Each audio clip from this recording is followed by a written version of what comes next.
안녕하세요. 오늘 소개해드릴 책은 베르나르 베르베르의 책인 개미입니다. 지금부터 책 소개 시작하겠습니다. 이 책은 예전에 학교 도서관에서 보고 잠깐 읽어본 적이 있고 제목과 작가 제목이 흥미로워서 읽게 되었습니다.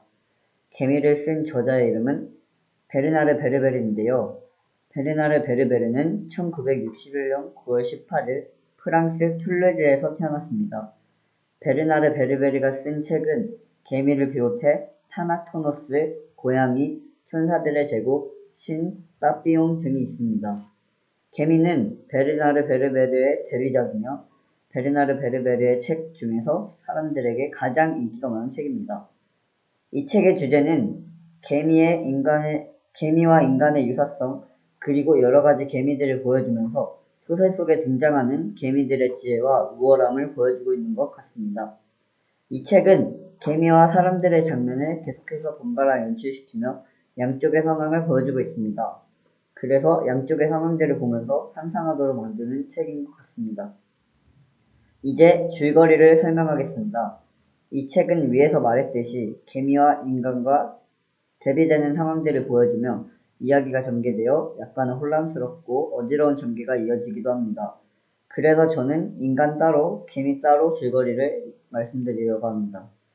이 책의 시작은 조나탄과 그의 가족들이 에드몽 삼촌이 유산으로 남겨준 집으로 이사를 오고 그 후에는 개미들이 탄생하는 과정과 개미들의 간단한 내력들을 쭉 서술하면서 본격적으로 이야기가 시작됩니다.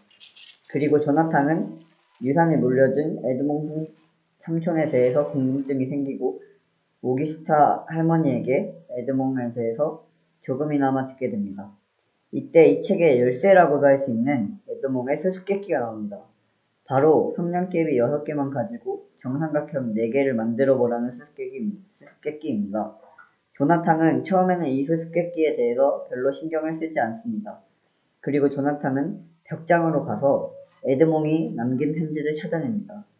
그 편지에는 단 하나의 문장만이 적혀 있었습니다. 바로 특히 장부하건대 지하실에는 어떠한 일이 있어도 내려가지 말 것입니다. 그러던 어느 날 그들이 키우던 푸들인 우아르 자자트가 사라지게 됩니다. 모든 식구들이 개를 찾으러 다녔지만 보이지 않았죠. 그런데 지하실에서 개가 울부짖는 소리가 나고 결국 조나탄은 지하실에 들어가 개를 꺼내오게 됩니다. 8시간이 지난 후 조나탄이 개를 들고 나왔을 때 개는 이미 죽어 있었습니다.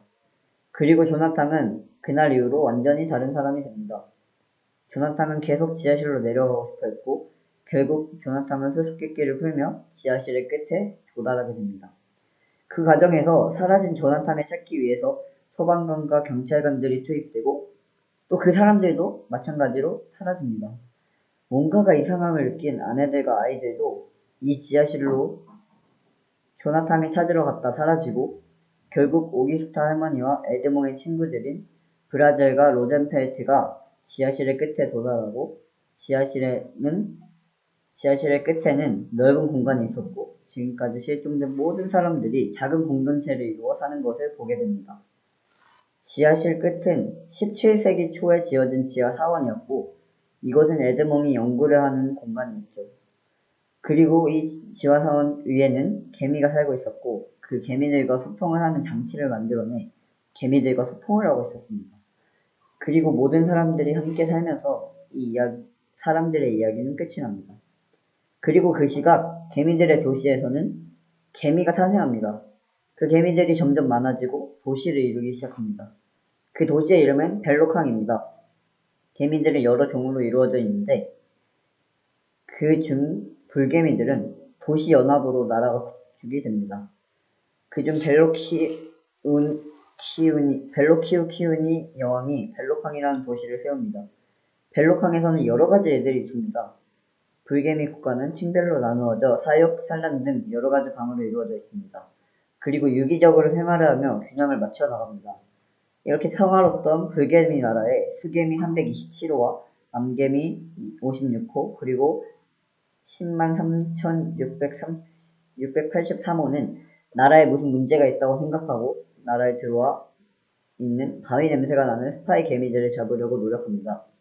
하지만 결국 잡지 못하고 327호는 죽고 56호는 짝짓기를 해 새로운 나라를 건설합니다. 클리폰이라는 이름을 가지게 된 56호는 자신의 고향인 벨로캉에게 연방 국가를 허가받으려고 사신을 보내지만 그 사신이 오지 않자 결국 56호는 벨로캉을 공격합니다. 그리고 클리포니는 벨로캉을 점령하고 새로운 벨로키우키우니가 되고 조나탄과 대화를 하면서 이 책이 끝납니다. 책을 읽으면서 느낀 점을 말씀드리겠습니다. 이 책에는 여러 장면들이 나오는데요. 그 중에서도 에드몽 웨즈의 상대적이면서도 절대적인 지식의 백과사전에서 나오는 명언이 있습니다. 바로 아무리 깊은 곳에 감추어둔 비밀이라도 끝내는 호수의 수면으로 떠오르고 마는 법이다. 시간이야말로 비밀의 가장 나쁜 적이다. 입니다.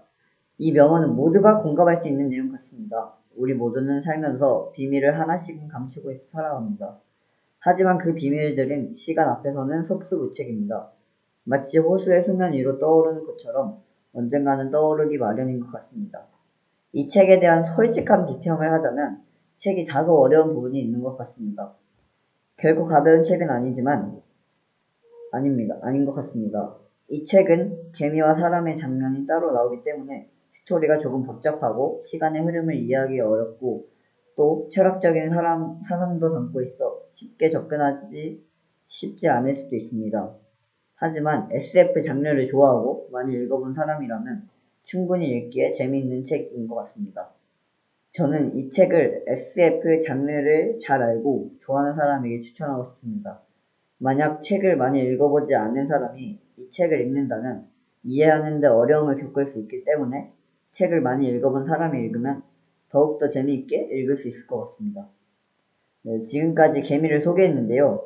자신이 책을 읽고 이해하는 데 좀 자신 있으신 분들은 이 책을 한번 읽어보시면 좋겠습니다. 감사합니다.